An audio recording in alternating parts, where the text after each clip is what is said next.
hope you can hear me well. So let's start. Welcome everyone. Thanks for joining me. I know the other session is all good, so let's try to keep the level.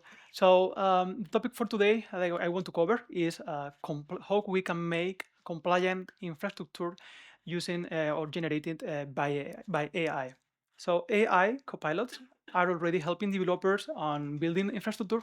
It's helping me, but there is a challenge is that they don't know our internal rules. So my goal today is to show you a pattern that connects AI agents with our policies, so compliant happens by default and not as an afterthought.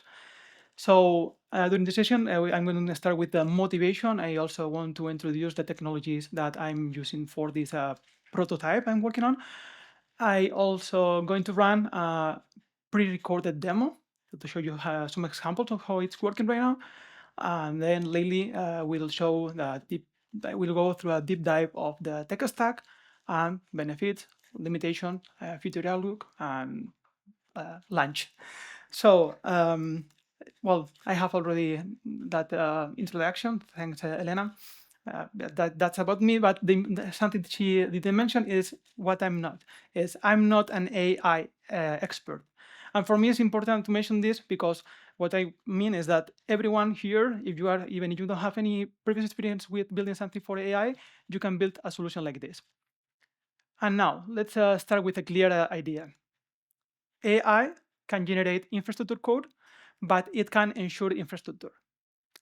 So right now, AI is already able to build Terraform templates, for example, and it's really helpful. So you already have tried GitHub Copilot or Cloud Code, you know how powerful it is. So you type, create a easy-to template, and in matter of seconds, you will have your Terraform template, and also if you want an up and running server. So, of course, we developers, we like it. It saves all the time as it avoids boilerplates, and it lets us focus on higher level tasks. But that's the problem, that fast doesn't imply safety. So actually, for me, in fact, is just the opposite. So the faster we go, the less visibility of what we are doing we have. So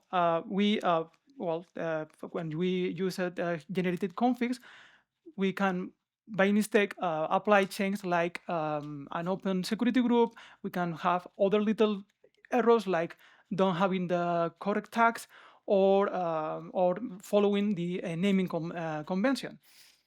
Yeah, even those small details, that can affect security, that can affect compliance, and also something important, it can have cost or overruns. So, well, how we working right now? Most of teams are working right now.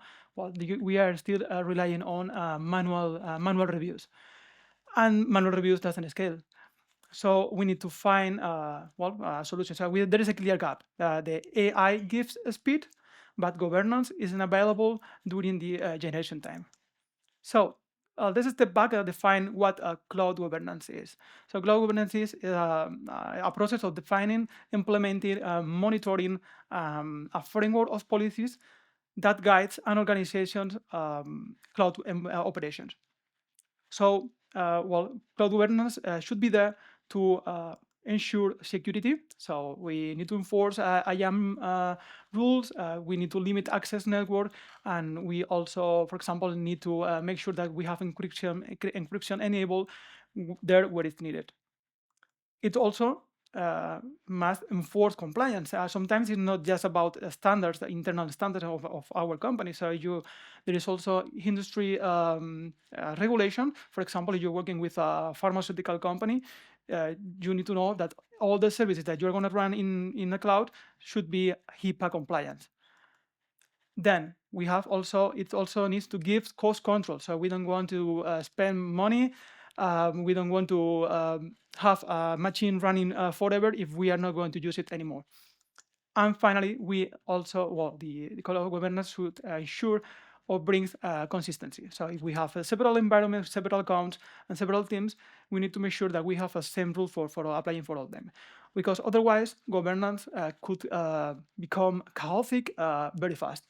So how are currently working cloud governance teams? Well, they're putting some, mostly enforcing some policies during the CI/CD process or pipelines. So we are putting there some validation. Yeah, and the flow is someone push a code, the policies run, or someone reviews them, and we wait for an approval. So the issues are found late, and that's a reactive process and not a proactive process. That results in drifts and rework and frustration, of course. So we need a way to have better feedback and previous in that process or that flow.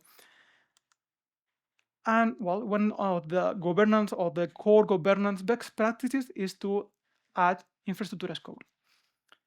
I'm pretty sure that I don't need to introduce Terraform, so everyone knows nowadays. Anyway, just in case, in a nutshell, it's a declarative. Well, it lets us establish infrastructure or create the different infrastructure as code templates using a declarative language, HCL, which means that we define the state that we want to achieve.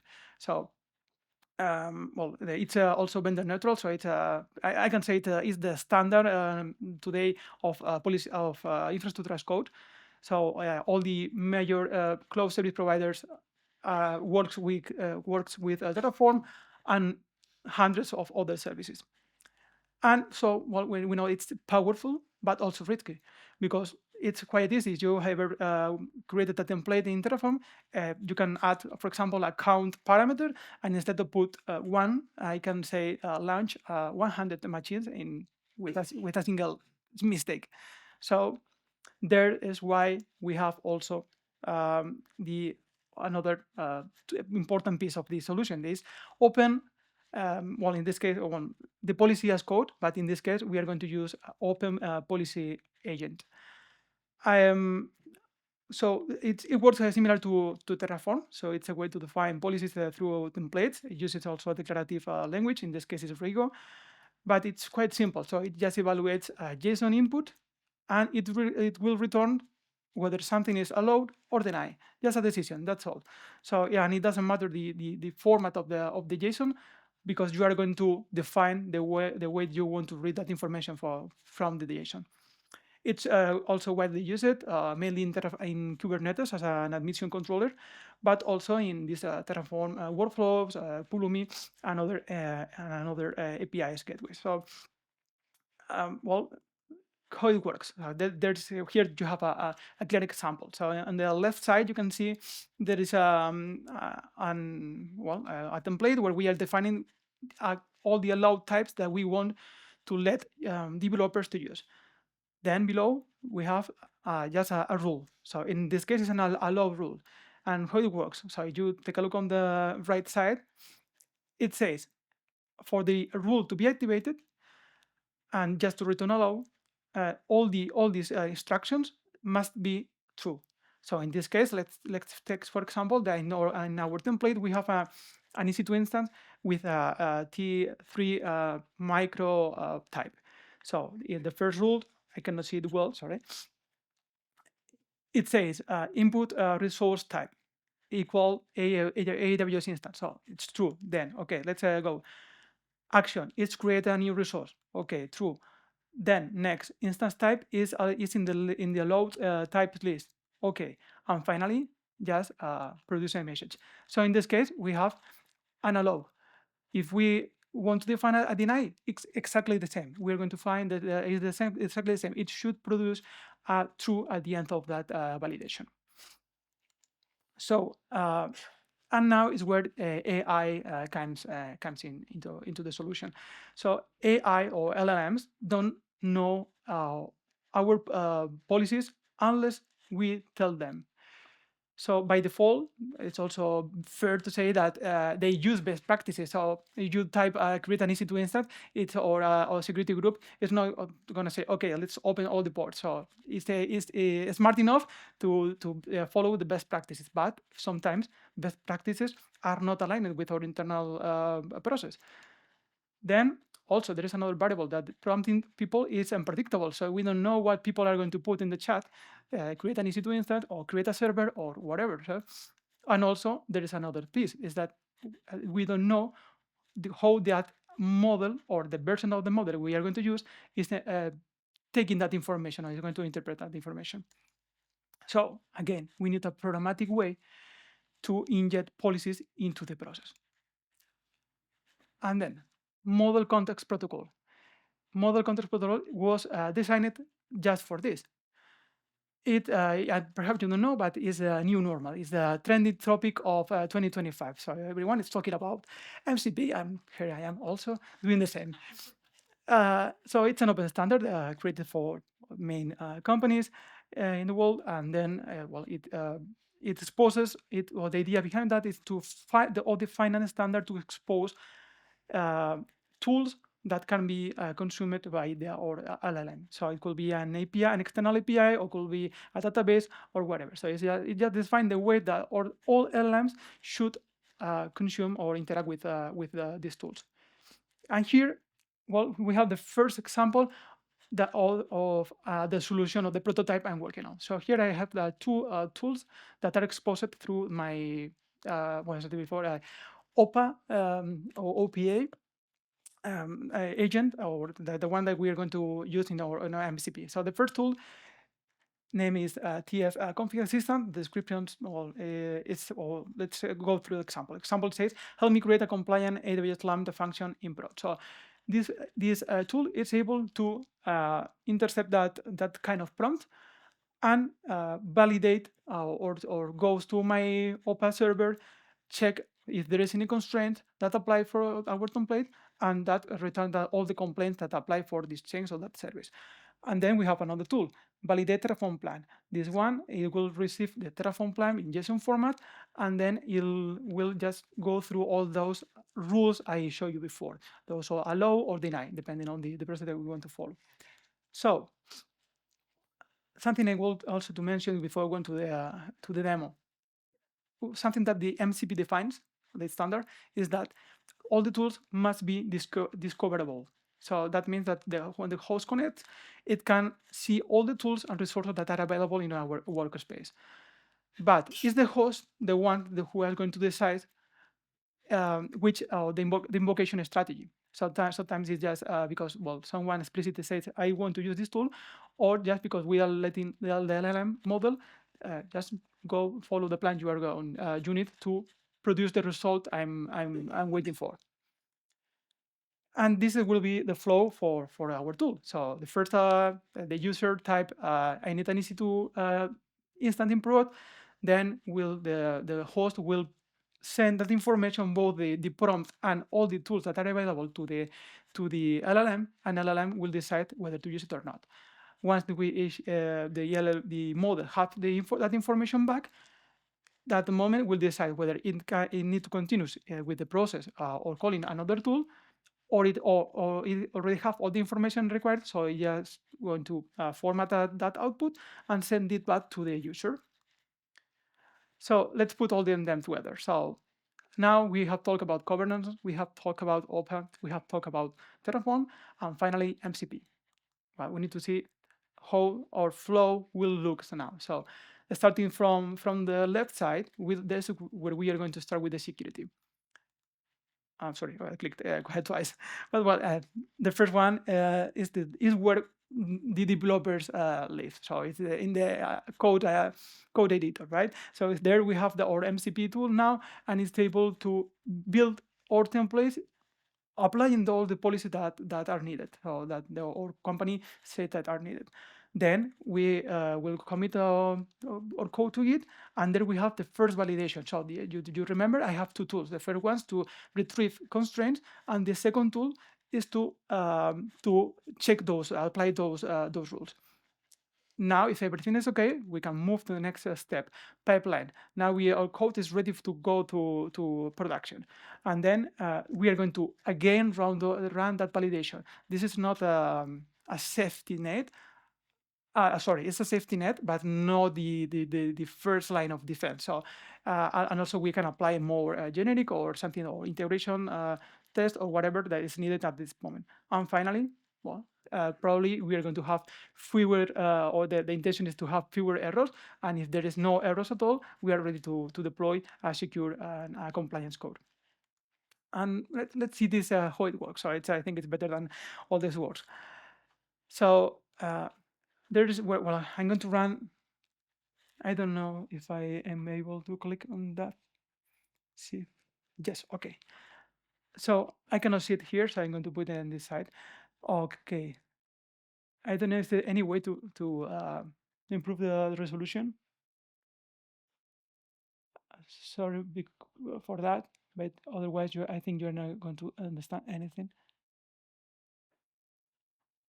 Uh, Quality. I'm gonna try with this one. Much better, right? So this is for example where I'm going to run a prompt, but I don't have in this code, I don't have any MCP connected. So it's how it works today. So in this example, I'm saying, okay, please create a simple Terraform template to deploy this resource it's in a simple way without documentation at all. So it already created that example. We have the code there. So and now I'm going to just push that code into my repository. I was planning also to put more speed, but I'm not able right now to touch all those settings. So we are pushing our code there, and I have applied a GitHub flow of, well, I'm working on my developer branch. I'm going to just create a pull request with that information, and it's going to run that workflow to check those validation. So let's see how it works. So right now it's already running that workflow. We need to wait for all the configuration and pre-requirements to shut up. So it's going to install the Terraform, because if you remember the second tool, I said that we need a Terraform plan. So we need to build a Terraform plan to consume that. And the difference is that I'm calling directly this OPA server from here. So I didn't need to go now through the MCP. The MCP lives on the editor. So here I'm just consuming the OPA server that runs as a server and expose a REST API. So okay, there we go. We have the first validation. And this is one of the steps that we need for the overall solution. We need this validation during the push code, and it says, okay, there is something missing. There is a rule saying, we are going to back to that, saying that there is missing some required tags. Okay, I'm just going to copy this error back to the prompt, to the chat, and with that information, he's going to put them there in the code. So it's working well. That part is working well. Let's go again. Let's push that code again into GitHub.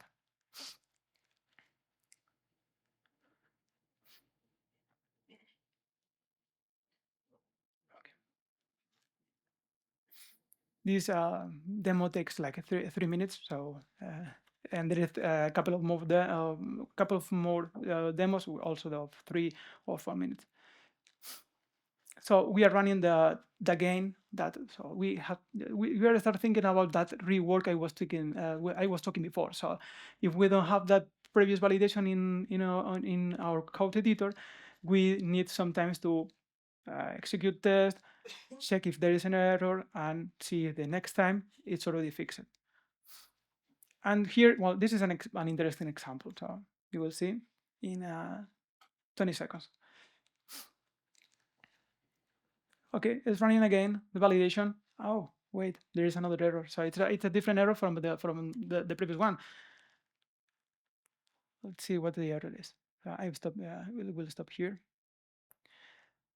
Well, perhaps you cannot see it well, but it's saying that now there are two tags that don't have the value that is expected. Okay, so why it didn't work the first time? Because there weren't tags. So there is a dependency between validation, and now that I have tags, the value is not allowed. So it's a waste of time. It's a waste of time. So and this is a example, simple example, but it could happen in the real life. So that's why I have this second demo where I'm going to finally I'm going to try to configure this before. Well,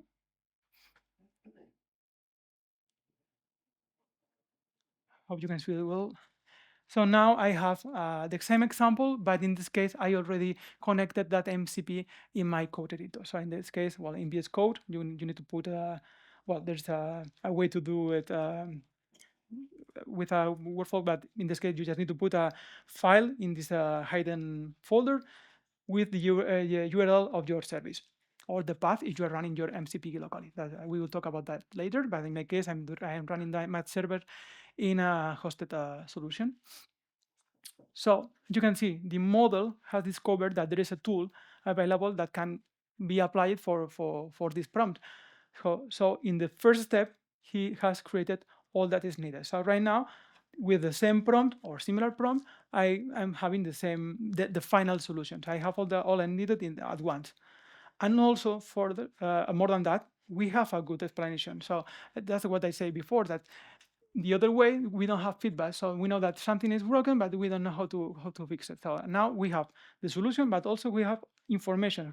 The developer understands what is happening during this code creation. Is saying, okay, I'm applying all these policies. Same process. I'm creating a pull request.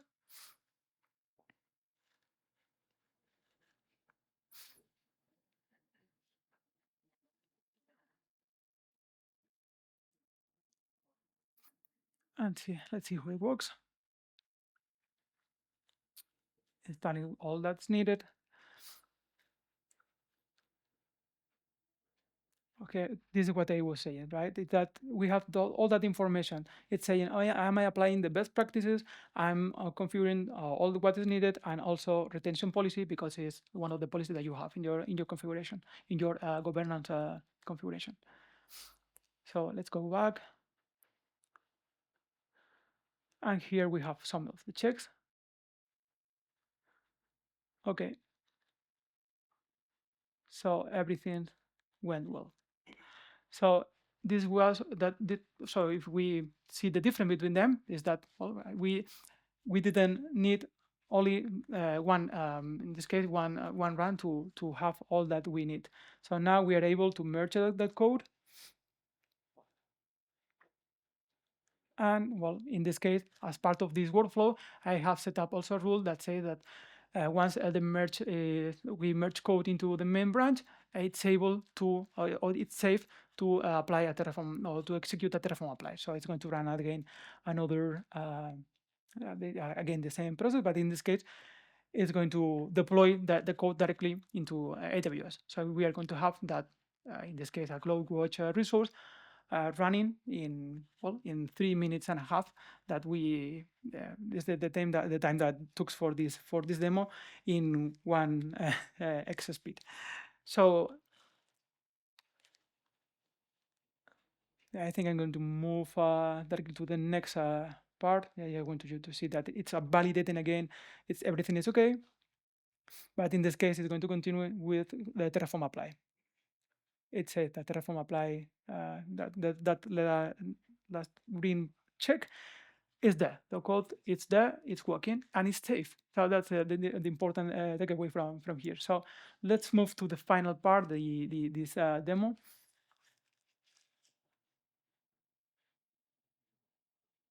I'm mastering on doing this. Okay. So in this case, I have a different example. I have a code to deploy a Lambda function. So I have just my Python code, the function itself, but not all the infrastructure, because I'm going to rely on the LLM to build everything. But the difference is that I'm using another feature of MCP.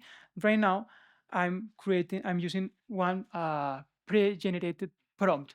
So I have defined it in my server, in my MCP server, some predefined templates. That's just a prompt.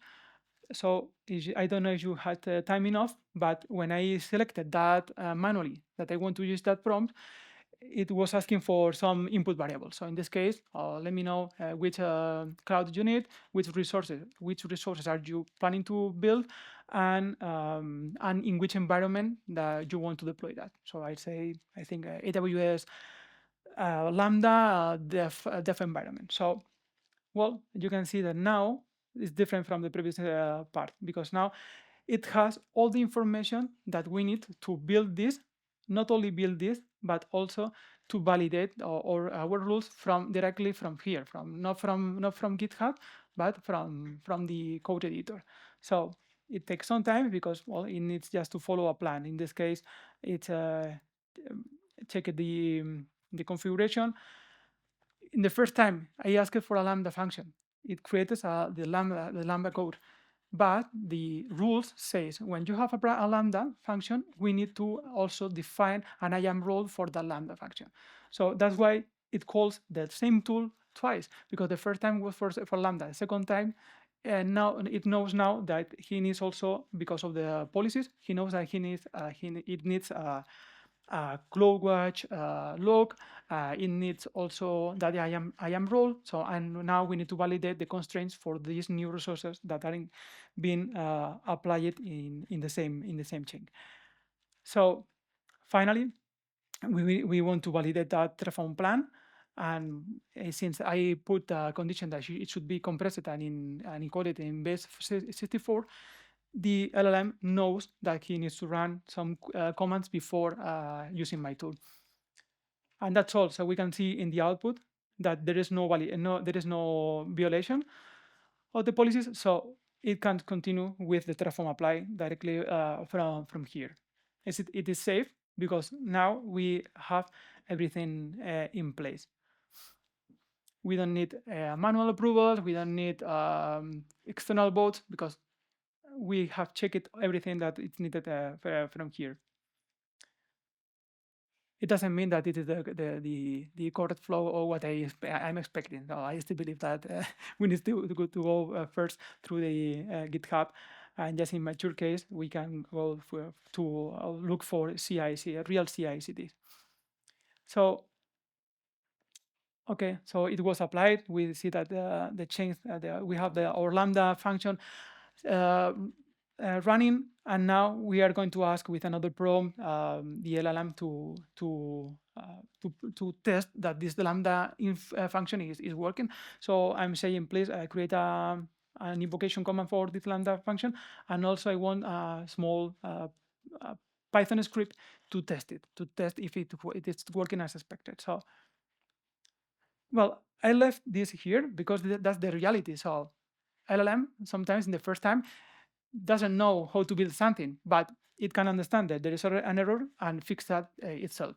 So it's trying to fix that error in that test script, and now we can see that it's already working. We just need to run it again to see the format output. There we go. So the input was xconf, and now the Lambda is returning hello xconf from Lambda.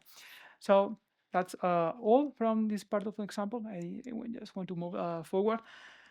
Just a little bit about the tech stack. It's well, in this case for the OPA server, I choose a solution of containers. So there is an official image for OPA. There is some other also with some flavors. Envoy, there's some for static test, all the checks. Then something important to mention is that you can run that. You can have the bundles of the policies separated or split from the server itself. So it's quite useful because you can have, in this case, for example, I'm using a bundle that is stored in in an S3 bucket. So I don't need to rerun again my server, because anytime that there is a new version of the policies, because now tomorrow we don't want to allow T3 micro service server anymore, we can just go to S3, create a new bundle, new version, and directly from your editor, you are going to have the latest version available. So there is nothing that to do for the developers.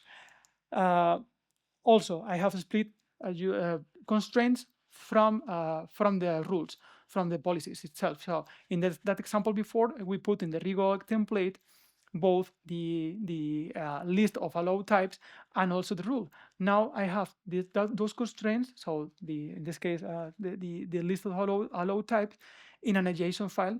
So why that solution? Because it's easier for the MCP to retrieve a JSON file and interpret that file with all these constraints. It's not needed to run for AI model to run the test. It just needs that information of the constraints. So for the MCP server, well, in my case, I'm using a framework called Fast MCP. There are SDKs for all the main languages. So if you prefer to work with TypeScript, you have that option also. In my case, I'm more comfortable with using Python. And on top of not the Python SDK, but on top of the MCP spec, there you have this option, Fast MCP 2.0. I recommend you, if you are trained or you want to try yourself, to start with the solution, because, well, you can extract from protocols and transports and things that you don't need to take care of at this moment, so because someone did it for you. So that's a solution. And also I want to mention this last part, that I'm running my OPA server. It runs in AWS ECS Fargate, but I was planning to do the same for the MCP. But, well, I found that a month ago, FastMC now have a FastMCP cloud platform, and works perfectly, and also it's free. So I think I really recommend you to try. They say in the documentation that for developers it will be free forever. I don't know if that's true. But that's a real good option. So take that into account. So, well, we talk about those tools, the two tools that my service, my MCP server is disposing, but there are other features. So we have also a resource. A resource is just to expose a template or a file. In this case, I'm using that because I have a list of allowed services. So we don't need to go through all the process, because we just need to expose that file, can be dynamically updated.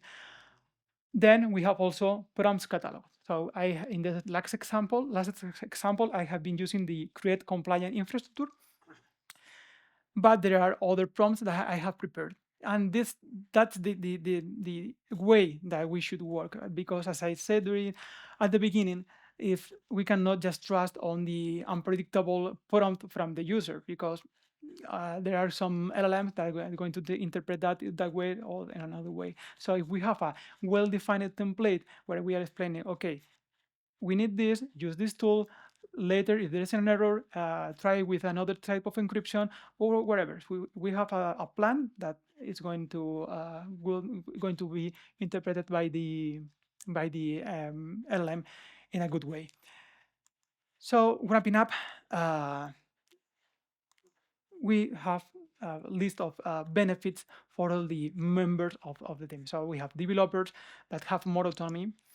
Now you don't need to go through the rigid templates, so you can dynamically create them. Developers have the opportunity to create them because they are going to be compliant by default. Then for governance teams, that's it's the best approach, because there is a consistent enforcement across all the teams. Organization, well, we have a strong security, but also we have better cost control and audit readiness. So we have all the information that we need, and also we also have the logs of those servers. So in the center of all that, the intersection is that we have an holistic approach where we are covering the way we are creating our templates and the policies that we are applying. And of course, there are some limitations. I found some limitation during the work of this. So, well, there are still some gaps on the coverage. You saw on GitHub some checks for the only service that I'm covering right now. So I need to find another way to inject all the policies for all the services. Also, ambiguity in prompts, as I said. So not every time works. I just select another LLM. I don't know if you noticed, but I'm working with a Grok. But if you choose, for example, Cloud GPT-5, for example, it doesn't work that well. So it depends really on the LLM. And then, well, evolving policies and also to define the limits. So when the trust boundaries, right? So we need to define when we need the user to intercept that the build solution and say, okay, no, it's not that way. Well, future outlook, well, I would like to continue with this approach, but also it's for you to try yourself. So there are some ideas. So find ops. So you, for example, we find a way to check the cost of a service before applying a solution. We can define rules like, okay, I don't want to spend more than 2 hours and €2 per hour. So just give me instance with these requirements, but less than that. And also it could be cloud platform. So if I just want to run a test, perhaps it's better to try in GCP than in the AWS. So here are some ideas, and also I would like to explore agent to agent. That's also the new normal. So is people talking about that, right? Is a way that we let our tool to interact with another tool. So these two options, for example, the FineOps and the tool that I'm working on, could be different tools, but interchange information between them.